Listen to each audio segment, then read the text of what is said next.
Hello, शुभ संध्या।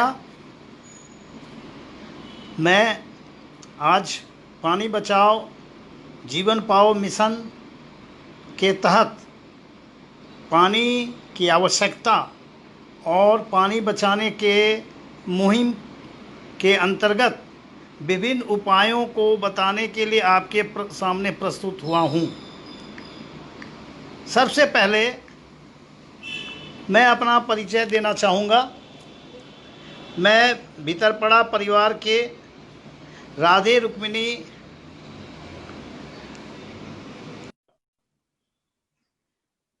स्वर्गीय राधे श्याम झा जी मेरे पिताजी और स्वर्गीय रुक्मिणी देवी मेरी माताजी का सुपुत्र घनश्याम झा हूँ।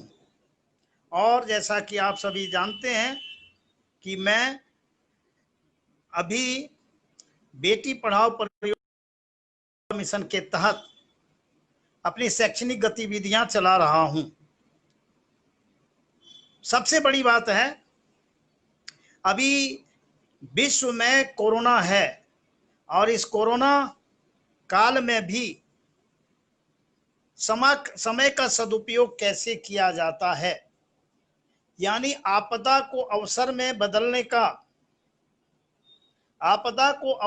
बदलने का ये एक मैंने माध्यम बनाया।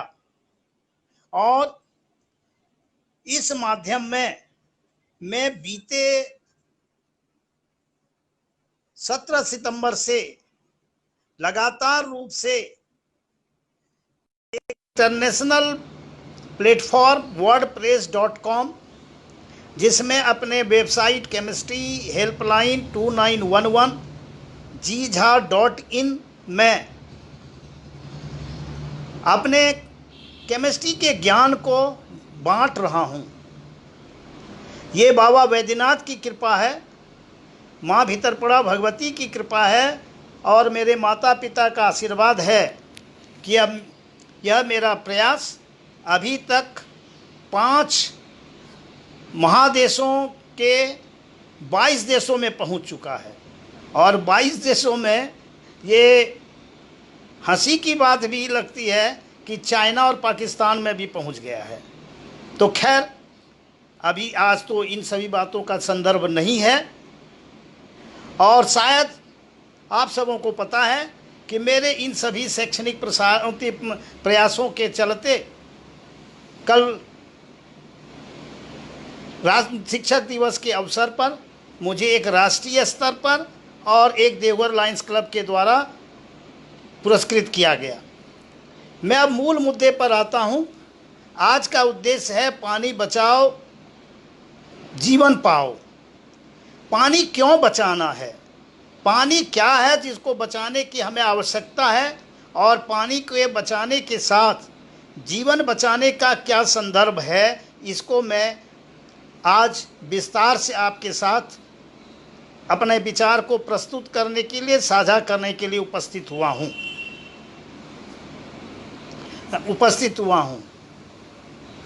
साथियों, दोस्तों, अभिभावकों, आप सभी जानते हैं कि हम लोगों का एक सनातनी मंत्र है, क्षिति जल पावक गगन समीरा, पंच तत्व से बना यह शरीरा।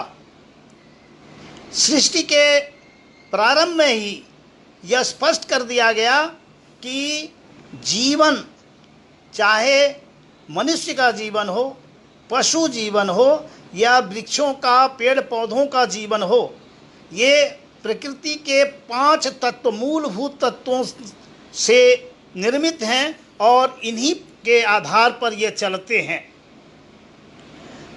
तो क्षिति भूतत्व, तो भूमि, धरा, धरती हमारी माता है।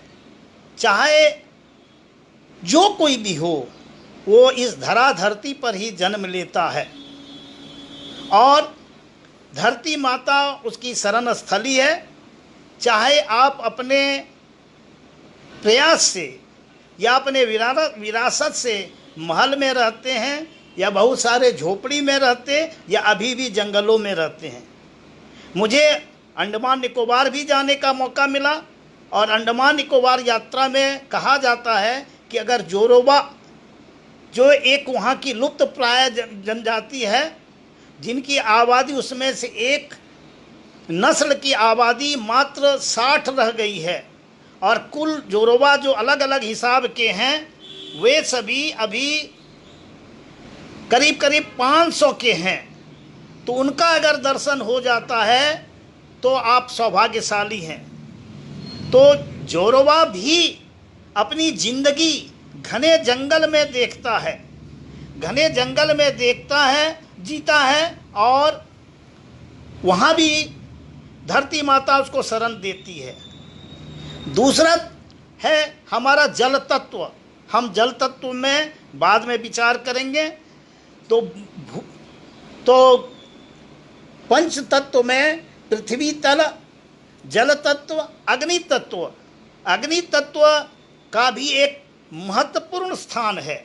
अग्नि तत्व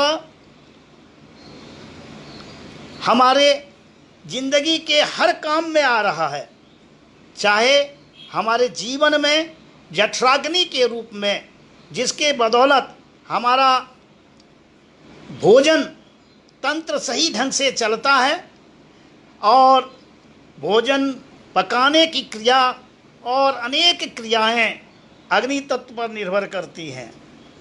उसके बाद पावक तो अग्नि तत्व हो गया।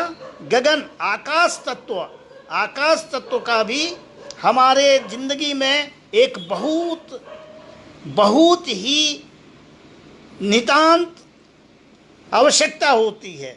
आकाश तत्व के माध्यम से भी हम अपनी गतिविधि को आगे रखते हैं। उसके बाद हमारा समीरा वायु तत्व, वायु तत्व भी जीवन जीने के लिए आवश्यक है। जैसे कि अगर हम जीना चाहते हैं, किसी भी जीवित प्राणी के लिए वायु तत्व में विशेषकर ऑक्सीजन की बहुत महत्व है। तो इस महत्व में वायु तत्व का भी है।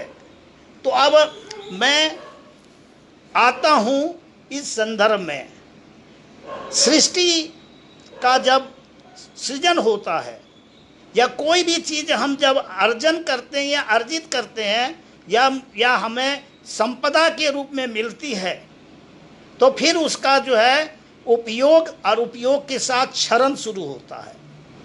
उपयोग के साथ क्षरण माने हम नेचुरल जो हमारा रिसोर्सेस है उस पर हम डिपेंडेंट रहते हैं, और उस नेचुरल रिसोर्सेस पर डिपेंडेंट रहने के कारण अगर उसको हम रिचार्जिंग नहीं करते हैं, फिर से अगर उसको हम अपने कार्यों को आगे बढ़ाने के लिए संचयन की प्रक्रिया अगर नहीं करेंगे तो आए दिन वो घटते जाता है। तो अर्जन के बाद क्षरण और क्षरण के बाद संरक्षण की आवश्यकता होती है। तो हम आज उपस्थित हैं जल संरक्षण के संदर्भ में अपने विचारों को उपस्थित करने के लिए आपके सहयोग से। हमारे यहाँ या विश्व में जल का सबसे बड़ा स्रोत वर्षा है, और वर्षा के जल का प्रबंधन कैसे किया जाएगा उस पर मैं भी आ रहा हूँ। लेकिन सबसे पहले मैं आपको अपने बीते साल के स्वीडन प्रवास के अनुभवों को साझा कर ये बताना चाहता हूँ कि घर से ही लघु स्तर पर किस ढंग से पानी को बचाने का वहाँ पर उपाय किया गया है। साथियों, आप सभी जानते होंगे या जो नहीं जान रहे उनको मैं ज्ञात कराना चाहूँगा, वहाँ पानी सप्लाई सिस्टम इतना बढ़िया है कि आप सोच नहीं सकते हैं। ठीक है, वो देश छोटा है, वहाँ कोई भी गवर्नमेंट का कार्य आसानी से संभव हो जाएगा, जो कि हमारे देश में संभव नहीं है। हमारा उद्देश्य है पानी बचाओ जीवन पाओ, जो संसार का उद्देश्य है। इस संसार के उद्देश्य में मैं ये बता रहा था कि स्वीडन में घर से ही कैसे। सबसे बड़ी बात वहाँ फिल्टर्ड वाटर की कोई घरेलू व्यवस्था की ज़रूरत नहीं है। वहाँ आरओ सिस्टम रिवर्स ऑस्मोसिस पर जो काम करता है वो सिस्टम नहीं है। रिवर्स ऑस्मोसिस आरओ आज जहाँ हमको पानी जो है पोर्टेबल पानी पीने के लिए उपयुक्त पानी माने balance TDS total dissolve salts, TDS का मतलब टोटल डिजॉल्व सॉल्ट्स। तो प्यारे साथियों, हम लोगों को पानी पीने का मतलब केवल पानी पीना नहीं है। पानी पीने के साथ हम सभी इसमें इसके साथ अनेक खनिज अपने ऊपर अपने शरीर के अंदर लेते हैं और ये खनिज हमारे शरीर के बॉडी बिल्डिंग में मददगार होते हैं। तो एक ऑप्टिमम टीडीएस के लिए आरओ का यूज हुआ है, लेकिन आरओ जितना ही उपयुक्त है और वो पानी के बचाने के संदर्भ में वो उतना ही घातक है, क्योंकि हम सभी जानते हैं कि आरओ से पानी जितना हम प्योर वाटर निकालते हैं उससे कहीं ज़्यादा पानी हम बर्बाद करते हैं। इसलिए अभी आपने हाल के दिनों में देखा होगा कि जो गवर्नमेंट के तरफ से भी पॉलिसी आ रही है कि लिस्ट वेस्टेज ऑफ वाटर के साथ आरओ को बनाया जाए। तो आरओ की वहाँ कोई व्यवस्था नहीं। सबसे बड़ी बात, गवर्नमेंट के साइड से जो पानी सप्लाई होता है वो शुद्ध होता है। वो टैप खोलिए पानी पीजिए, और टैप में भी इतनी अच्छी व्यवस्था, टैप का एक साइड खोलिए, राइट हैंड नॉब चलाइए तो आप ठंडा पानी मिलेगा, लेफ्ट हैंड नॉब चलाइए गर्म पानी मिलेगा। आपको जिस रूप में पानी चाहिए वो पानी आपको मिल जाएगा। दूसरी बात, टॉयलेट तक में यही सिस्टम है, टॉयलेट तक में यही सिस्टम है, बाथरूम में भी यही सिस्टम है। इसका मतलब वहाँ गीजर की भी ज़रूरत नहीं है। तो गीजर की भी ज़रूरत नहीं माने इलेक्ट्रिसिटी कंजम्पशन भी कंट्रोल रहेगा। इस प्रकार घर में ही पानी बचाने का, घर से ही पानी बचाने का प्रयास वहाँ शुरू हो जाता है। और वहाँ का जो पाइप का डायमेंशन होता है काफ़ी नैरो। हमने देखा, हमारे पुत्रवत अनय पाठक जी ने मुझे स्वीडन प्रवास के समय मैसेज दिया कि चाचा जी, आपने अरविंद राज जजवाड़े जी के अनुरोध पर वहाँ का वेस्ट मैनेजमेंट पर बहुत बढ़िया आर्टिकल भेजा, तो आप जल संचयन के बारे में भी आप अपने विचार भेजें। तो मैंने सारे चीज़ों को संकलित कर भेजा था, जो इस पानी बचाओ जीवन पाओ पेज पर मैंने भी उसको डाला था। शुरू में जब नितेश चरण द्वारी जी ने हमको उससे जुड़ने का प्रस्ताव दिया, सर स्वीकार करते हुए मेरा वो पोस्ट रहा। उसमें मैंने क्या पाया, तो घर से ऐसे पानी बचाने की परंपरा हुई। अब आइए, वर्षा के पानी का संचयन कैसे किया जाता है। सबसे बड़ा है वर्षा के पानी का संरक्षण। तो वर्षा के पानी के संरक्षण के लिए सबसे बड़ी बात है वहाँ का छत रूप स्लैंटेड है। कहीं आपको अब एक आध जगह रेयर ही आपको फ्लैट समतल छत मिलेगा। हमारे यहाँ जैसे खपड़े नुमा घर होता है, उस हिसाब से वहाँ छत रहता है। छत हो गया, पानी वहाँ आए दिन पड़ता है, बर्फ़ गिरता है तो बर्फ़ भी पिघल के पानी के रूप में आता है, और पानी के रूप में आने के बाद वो सीधे नीचे गिरता है, सीधे नीचे गिरता है। अब आइए, आज हम कंक्रीट के ज़माने में फंस गए हैं। आज हम अपने घर के सामने या बहुतायत पोर्शन को, अधिकांश भाग को, जो कि हमारे भवन निर्माण से अलग रहता है उसको हम कंक्रीट ढलाई करा देते हैं। भी दोस्तों, मैंने जो वीडियो अभी भी डाला GIF, उसमें भी आप देखेंगे कि मैं अपने घर का ही उसमें एग्जाम्पल दिया हूँ। तो घर का जो आंगन है वहाँ लकड़ी का पटरा 2-3 इंच चौड़ा और करीब जो है 2-3 सेंटीमीटर गैप में फिट है। नतीजा, पानी जब छत से गिरता है तो सीधे लकड़ी के पटरे के बीच जो जगह है, गैप है, उसके द्वारा जमीन के अंदर चला जाता है। माने घर से पानी किसी भी परिस्थिति में बाहर नहीं निकलता है। तो घर में जल संचयन ऑटोमेटिक, भूतल संचयन ऑटोमेटिक हो गया।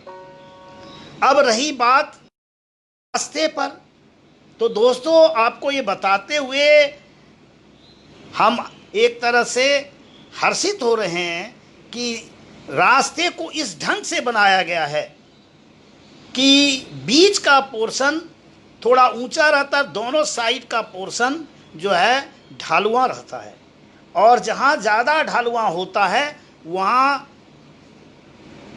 जो छेद बनाया जाता है उसके डायमेंशन के अनुसार जो है वो जाली लगा रहता है। और उस जाली के अंदर मैंने देखा, उसका भी मैंने फ़ोटो बनाया, फ़ोटो डाला हुआ है, उसके अंदर पाइप लगे रहते हैं अलग अलग डायमेंशन के। और ये पाइप सेंट्रल पाइप जो जिसका 10 मीटर डायमीटर होता है उसे कनेक्टेड होते हैं। तो इसका मतलब क्या हुआ, रास्ते का सारा जल बरसात से या बर्फ़ के पिघलने के बाद जो जमा होता है, वो सीधे उस जाली के द्वारा पाइप में चले जाते हैं।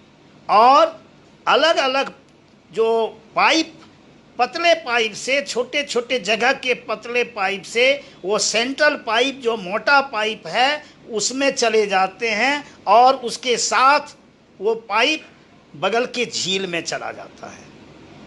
और झील में पानी का चार्जिंग होता है, और वहाँ ऐसी व्यवस्था है कि उसी झील के पास ही वाटर ट्रीटमेंट की भी व्यवस्था रहती है। माने पानी का भी ट्रीटमेंट, पानी का भी शुद्धिकरण वहीं हो जाए, और वहीं हो जाने के बाद फिर वो पीने के लायक पोर्टेबल वाटर हो जाता है, और वो पोर्टेबल वाटर घर में सप्लाई होता है। माने अलग से फिर जो है उसके शुद्धिकरण या प्यूरिफिकेशन या की कोई व्यवस्था नहीं रहती है।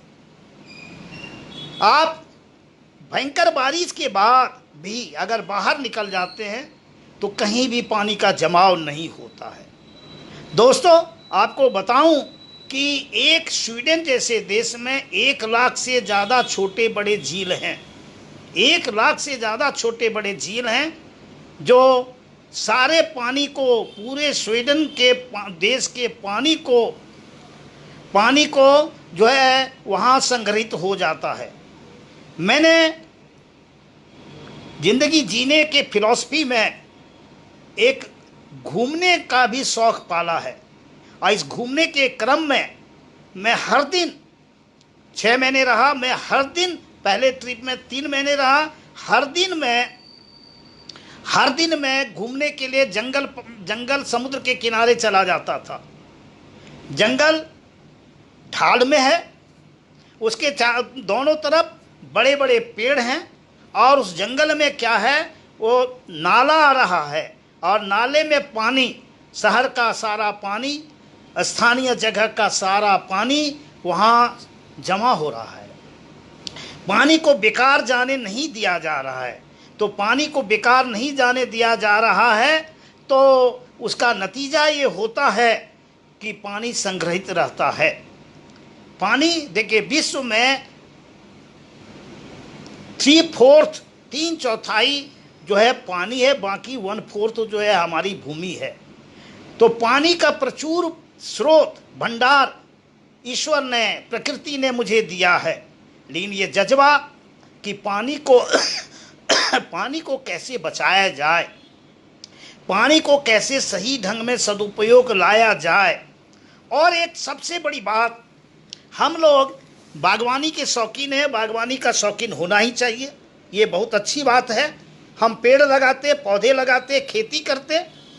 दोस्तों, आपको ये बताते हुए, मुझे शेयर करते हुए खुशी हो रही है कि वहाँ का जो म्युनिसिपल कॉरपोरेशन है वो बहुत रिचेस्ट है।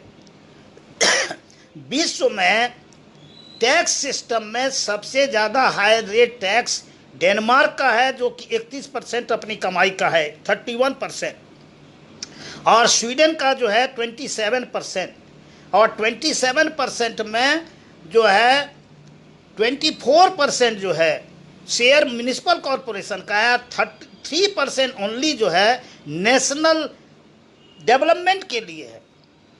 तो अब सोचिए कि म्युनिसिपल कॉरपोरेशन को 24% इनकम टैक्स का हिस्सा मिलता है, और वहाँ सभी इनकम टैक्स पेयी हैं, सभी इनकम टैक्स पेयी हैं। और इसका नतीजा क्या होता है कि जो इनकम टैक्स पेयी हैं, चाहे वो गवर्नमेंट सर्वेंट हैं या नहीं हैं, उनको जो है उनको पेंशन अनिवार्य रूप से मिलता है। माने जीवन जीने का वहाँ व्यवस्था गवर्नमेंट के द्वारा दे दिया गया है।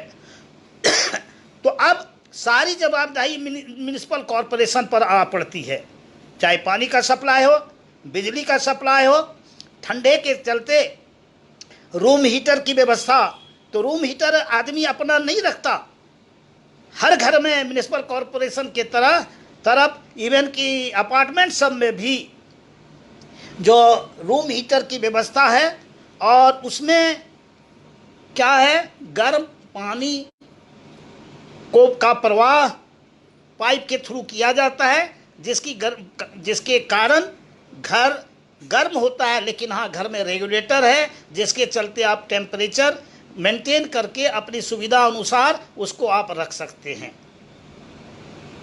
तो अब देखिए, पेड़, सार्वजनिक जगहों पर पेड़ लगाने का काम भी म्युनिसिपल कॉरपोरेशन का है। मैंने वहाँ क्या पाया, अच्छे अच्छे क्वालिटी के पेड़ लगाए जाते हैं, तो उसका वाटरिंग कैसे किया जाए, उसको पानी कैसे मिले, तो पानी कैसे मिले, तो उसके लिए एक अद्भुत व्यवस्था है। बड़े बड़े मजबूत प्लास्टिक के कैरी बैग के बोरे पेड़ में बॉटम में जड़ के पास बांध दिए जाते हैं, और समय समय पर म्युनिसिपल कॉरपोरेशन का टैंकर वहाँ के पानी भरता है, और उस बड़े बड़े प्लास्टिक बैग में नन्हे नन्हे पतले छेद रहते हैं, उस छेद से पानी रिसते रहता है, और उसी पानी रिसाव के कारण पौधे की सिंचाई होती है, पेड़ों की सिंचाई होती है, और इस प्रकार पानी का एक सही सदुपयोग होता है। हम लोग पेड़ पौधों को बचाने के लिए, उसको पटाने के लिए, लोकल शब्द में अपने भाषा में बोलें, हम अत्यधिक मात्रा में पानी बर्बाद करते हैं। हम नल खोल देते या पाइप के थ्रू हम पानी का अत्यधिक यूज करते हैं। तो हाँ, एक व्यवस्था ये हो गई, सभी अपने घरों में स्प्रिंकलर के थ्रू अपने बागान में पटवन का काम करते हैं। तो इस प्रकार वहाँ पर पानी को इस ढंग से बचाया जाता है। प्यारे दोस्तों, हमारा देश एक बहुत बड़ा देश है, हमारी आबादी बहुत ज़्यादा है। स्वीडन की आबादी मुश्किल से 10 करोड़ है, जबकि हमारे देश की आबादी 130 करोड़ है, और या 135 करोड़ है, और इसको हम लोग दुख नहीं मानेंगे। आज हमारे आदरणीय प्रधानमंत्री जब नेशन फर्स्ट की बात करते हैं तो इसका विरोध होता है, लेकिन वहाँ मैंने हर कदम पाया कि नेशन फर्स्ट सिटीजन वहाँ का इतना डिसिप्लिन्ड है कि नेशन फर्स्ट की भावना पर काम करता है, कोई गवर्नमेंट के साइड से कोई कंपल्सन नहीं है, इसलिए पानी का वो लोग कम से कम प्रयोग करते और नाहक उसे बर्बाद नहीं करते हैं। हमारे यहाँ ये ऐसी व्यवस्था आने में समय लगेगा। सरकार का प्रयास है, पानी बचाओ जीवन पाओ, जल ही जीवन है, जल ही हमारा एक नैसर्गिक अमृत है जिसके कारण हम अपनी जीवन को आगे बढ़ाते हैं। प्यारे दोस्तों, वहाँ पर भी टॉयलेट है, आदमी टॉयलेट जाते हैं, लेकिन पानी को बर्बाद करने से रोकने के लिए क्या टिश्यू पेपर का यूज करते हैं कि पानी कम से कम बर्बाद हो।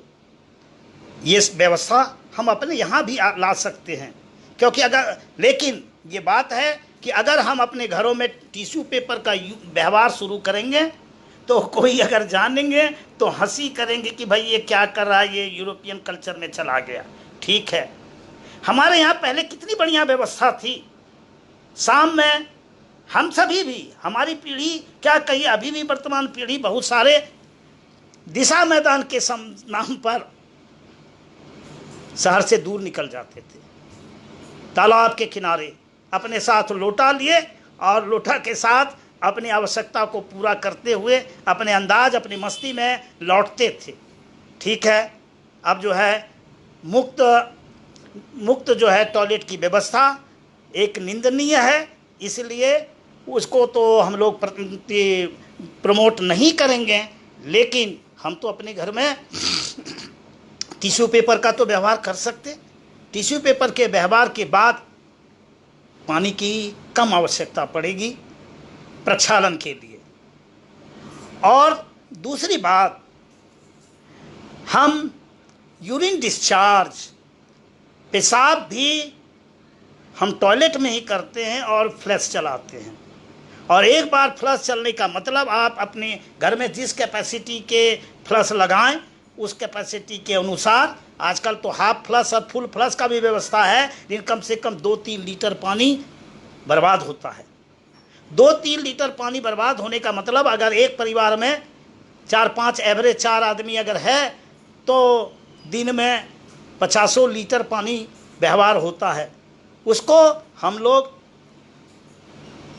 खास करके male toilet system, male urinal commode को लगाकर बचा सकते हैं। सबसे बड़ा उपाय मेल कमोड सिस्टम, जो कि पानी नहीं के बराबर, उसमें पानी तो रिस के आता है टैप से, तो पानी की बहुत कम ज़रूरत पड़ेगी। उसके बाद जैसा कि आजकल हम लोग सोशल मीडिया में देखते हैं कि छोटे छोटे पेड़ पौधों को बचाने का एक नायाब तरीका, अनूठा तरीका चुना गया है कि कोल्ड ड्रिंक के बोतल या मिनरल वाटर के बोतल, उसमें छोटे छोटे छेद बनाकर पानी भरकर पेड़ के आसपास रख दिया जाता है या बांस बल्ली से बांध दिया जाता है। तो जिसका नतीजा क्या होता है कि पानी रिस के उसमें गिरता है और 1 लीटर पानी या 2 लीटर पानी वो जो है 1-2-4 दिन या कहिए कि सप्ताह भर ये चल सकता है पेड़ को पटाने में, पेड़ की सिंचाई में। हम लोगों का अधिकांश पानी जो है बर्बाद नाहक होता है। हम पीने के नाम पर भी हम ग्लास भर जग भर पानी लेते हैं, लेकिन हम क्या करते, हम पानी पीते कम, बर्बाद ज़्यादा करते। हमारे यहाँ परंपरा है पानी भी मुंह लगा के पियो तो जूठा हो जाएगा, और जूठा पानी हम दोबारा नहीं पीते। तो ये भी हम उतना ही पानी हम लें जितना हम पी सकें, और बच्चों में ये पानी बचाने की आदत शुरू से ही डाल जा सकती है।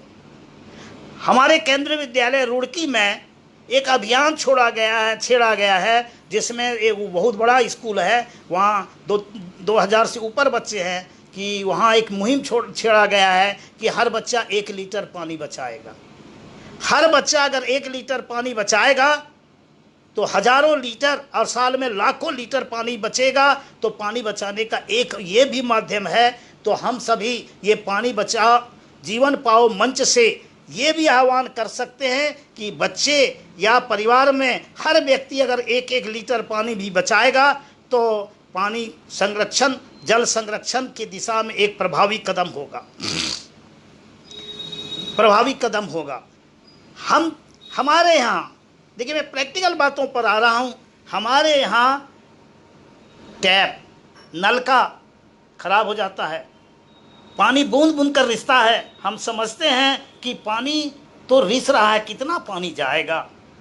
लेकिन दोस्तों, अगर वही बूंद बूंद पानी देश भर के नलकों में गिरे तो मैं एक डाटा के अनुसार बता रहा हूँ, करीब 30 लाख लीटर पानी प्रति वर्ष बर्बाद होगा। तो बूंद बूंद से तालाब बनता, बूंद बूंद से घड़ा नहीं, बूंद बूंद से तालाब बनता है। इस अवधारणा को भी हमको बचाना पड़ेगा और इस अवधारणा को बचाने के लिए हमको हर कदम में प्रयास देना पड़ेगा। बच्चों को ये ट्रेंड करना पड़ेगा कि नल को ठीक से बंद करो। अगर नल का रिस रहा है तो उसका जो है उपाय है, उसको जो है उसको ठीक कराना हमारा धर्म होगा। और इस धर्म से फिर मैं वापस आ रहा हूं, जो पटरा सिस्टम, तो हम अपने यहाँ पटरा सिस्टम तो नहीं कर सकते, लेकिन इतना तो कर सकते हैं कि घर के कुछ जमीन के कुछ पोर्शन को, जो खुले पोर्शन है, अनकंस्ट्रक्टेड हैं, उसको तो सीमेंट कर सके, वहाँ ढलाई नहीं कर सके, वहाँ घास मिट्टी रहने दें। अगर घास मिट्टी रहे तो पानी ऑटोमेटिक चला जाएगा, भूतल में चला जाएगा। और जब भूतल में पानी चला जाएगा तो पानी का संरक्षण ऑटोमेटिक होगा। दूसरी बात, ओवरहेड टैंक। हमारे घरों में पानी की आपूर्ति के लिए अपने खर्च के अनुसार वाटर टैंक लगे हुए हैं, ओवरहेड वाटर टैंक। उसका ओवरफ्लो होता है, पानी नाले और नाले के साथ बाहर चला जाता है। तो क्या उसको हम कुआं में नहीं डाल सकते? कुआं रिचार्ज होती रहेगा। अगर कुआं नहीं है, अगर हमारे पास बोरवेल है, बोरिंग है, तो हम बोरिंग के साइड में हम ड्रिप करा के 10 मीटर 20 मीटर वहाँ हम एक अलग से पाइप डाल कनेक्ट करके जो ओवरफ्लो हो रहा है उसको भी डाल सकते हैं।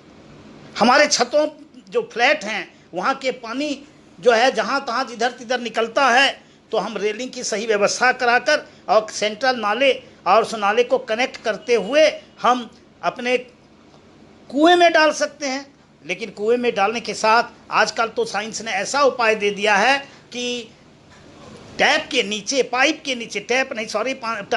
के निचले भाग में हम फिल्टर लगा सकते हैं और उस फिल्टर के साथ फिल्टर पानी, माने कचड़े से मुक्त पानी हमारे कुएं में जाएगा, जो कुएं का रिचार्जिंग होते ही रहेगा, एक कंटिन्यूअस प्रोसेस हो जाएगा। तो ये जल संरक्षण का ये है उपाय।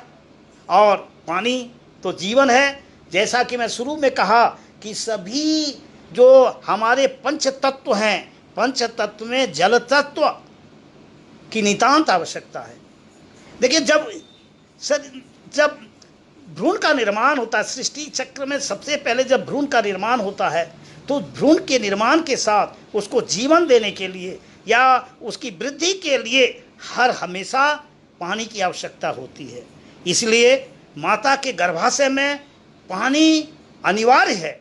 इसलिए जब पानी की कमी हो जाती है तो डॉक्टर आजकल इसको अन्यथा नहीं लिया जाए, डॉक्टर अन्यथा यही कहते हैं कि स्कैन करने के बाद पानी की बहुत कमी है, बच्चा जच्चा दोनों का ज़िंदगी खतरे में है, इसलिए सीजीरियन। तो वहाँ से पानी और वहाँ के बाद चाहे हम देखिए, हम तो इस प्रकार सृष्टि का दूसरा अंश लीजिए, पेड़ पौधों की उत्पत्ति।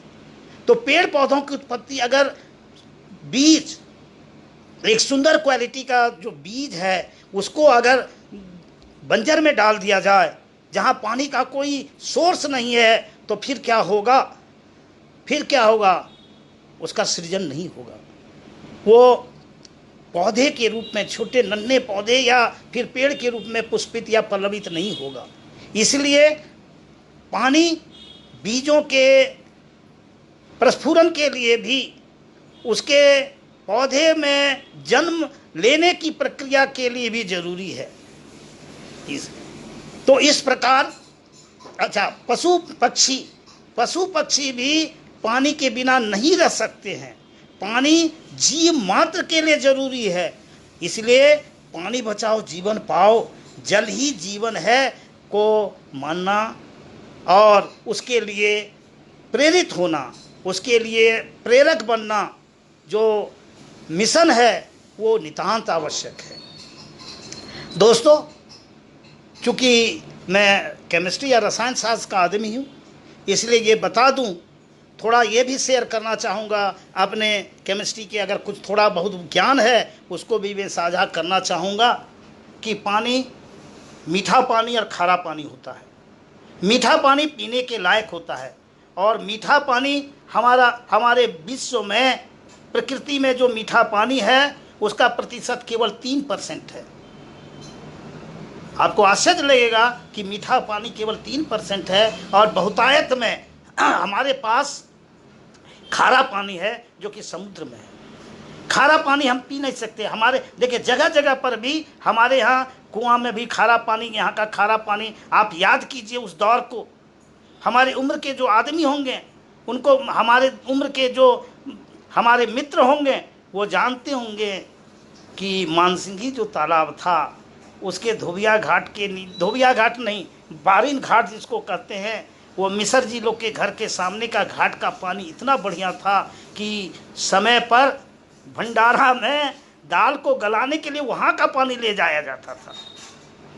लेकिन आज क्या स्थिति है?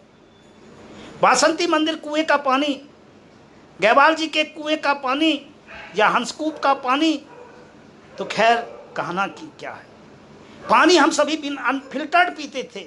याद कीजिए कि बासंती मंदिर के बरगद पेड़ के नीचे का नल जो 24 घंटा चलता था और वहाँ वो देवघर की एक बहुतायत आबादी के पानी की आपूर्ति वो एक जल गर्मी के दिनों में करता था।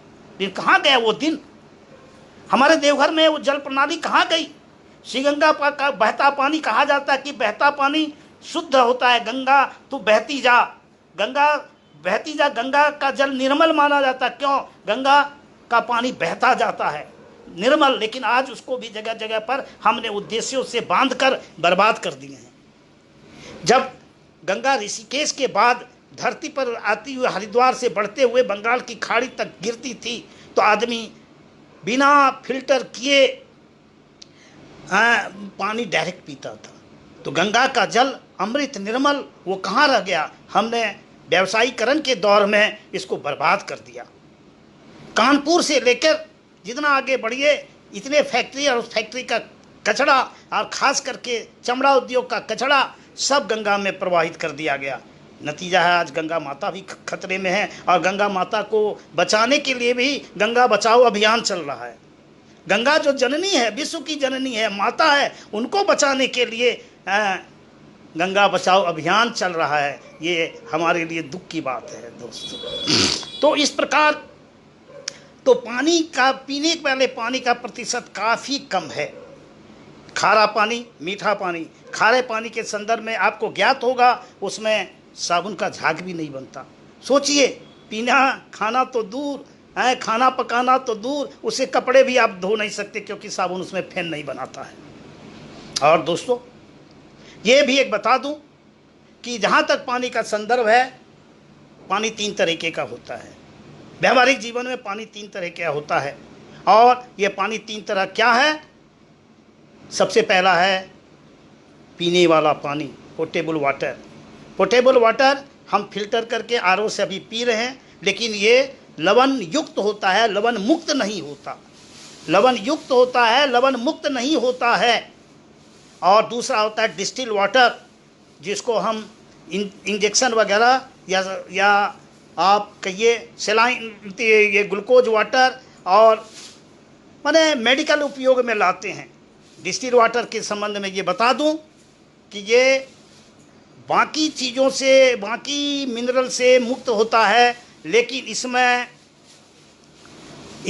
क्लोराइड और सल्फेट की कुछ मात्रा रहती है। क्लोराइड और सल्फेट की कुछ मात्रा रहती है, और साथ ही ऑर्गेनिक एसिड भी रहते हैं। ऑर्गेनिक एसिड भी रहते हैं, या यूं कहिए कि वो ऑर्गेनिक एसिड से युक्त होता है।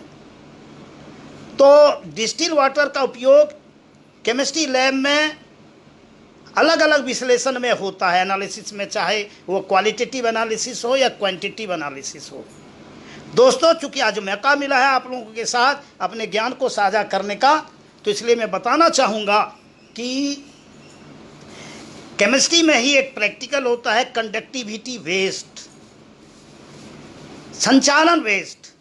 उसमें अगर जरा सा भी इम्प्यूरिटी कोई फॉर्म में, इवन जो है ऑर्गेनिक एसिड भी रहेगा, तो वो भी कंडक्टर है, विद्युत का संचालक है, संवाहक है, संचालक है। तो जिसके चलते क्या होगा, कंडक्टिविटी बढ़ जाएगी, और ओरिजिनल जिसका हम कंडक्टिविटी निकालना चाहेंगे वो नहीं निकल पाएगा। इसलिए कंडक्टिविटी वाटर का यूज किया जाता है। कंडक्टिविटी वाटर कंडक्टिविटी एक्सपेरिमेंट के लिए जरूरी है। तो कंडक्टिविटी वाटर पहले पानी जो कि अलग अलग स्रोत से प्राप्त होते हैं और जिनको हम शुद्ध करके पीते हैं, और दूसरा हो गया डिस्टिल वाटर, जिसका कि हम अलग अलग विश्लेषण लैब प्रायोगिक विश्लेषण में करते हैं। और प्रायोगिक विश्लेषण में ही एक आ गया कंडक्टिविटी वाटर। उस कंडक्टिविटी वाटर के बारे में बता दूं कि बताया कि उसमें ऑर्गेनिक एसिड्स होते हैं, और ऑर्गेनिक एसिड जैसे फॉर्मेट आयन या ऑक्सलेट आयन, वो भी जो विद्युत के चालक हैं, तो कंडक्टिविटी बढ़ा देगा, और सही कंडक्टिविटी नहीं आएगा, इसलिए उसको पोटेशियम परमेनेट, जिसको हम पोटाश कहते हैं, पोटाश के साथ बॉयल किया जाता है। अब पोटाश या पोटेशियम परमैंगनेट ऑक्सीडाइजिंग एजेंट है, ऑक्सीकारक है, और ऑर्गेनिक एसिड, तो ऑक्सीकारक के बीच क्रिया होने के बाद वो ऑर्गेनिक एसिड कार्बन डाइऑक्साइड के रूप में निकल जाता है, और कार्बन डाइऑक्साइड के रूप में निकलने के बाद उस ऑर्गेनिक एसिड का अस्तित्व डिस्टिल वाटर में भी समाप्त हो जाता है। इसलिए डिस्टिल वाटर से कंडक्टिविटी वाटर बनाने में कहीं कोई उसमें अशुद्धि नहीं रह जाती है, तो पीने वाला पानी हमारे पीने योग्य है। चाहे वो आरओ से हम लें या मिनरल वाटर पिएं, या हम अगर हमारे पास ऐसा बोरवेल है कि गहरा बोरवेल जो कि इतना बढ़िया पानी देता है, इतना शुद्ध पानी देता है, खनिज युक्त लवण युक्त पानी देता है कि उसको हम बिना फिल्टर किए पी सकते हैं, तो उसको पीते हैं। दूसरा होता है डिस्टिल वाटर, और तीसरा जो कि और होता है पानी, तो जो मीठा पानी है वो स्वादहीन है, रंगहीन है, और बेस्वाद वाटर तो एकदम पीना, डिस्टिल वाटर ही नहीं पीना ही नहीं के लिए घातक होता है, क्योंकि जल तत्व का काम संचार को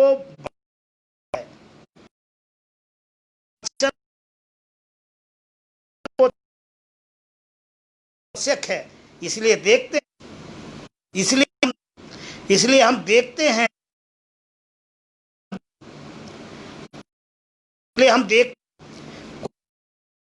तो जल त्याग, माताएं बहन घर में उपवास भी करती हैं, तो निर्जला शायद ही होता है, क्योंकि जल के बिना हम बहुत व्यवधान आ रहा है। तो इस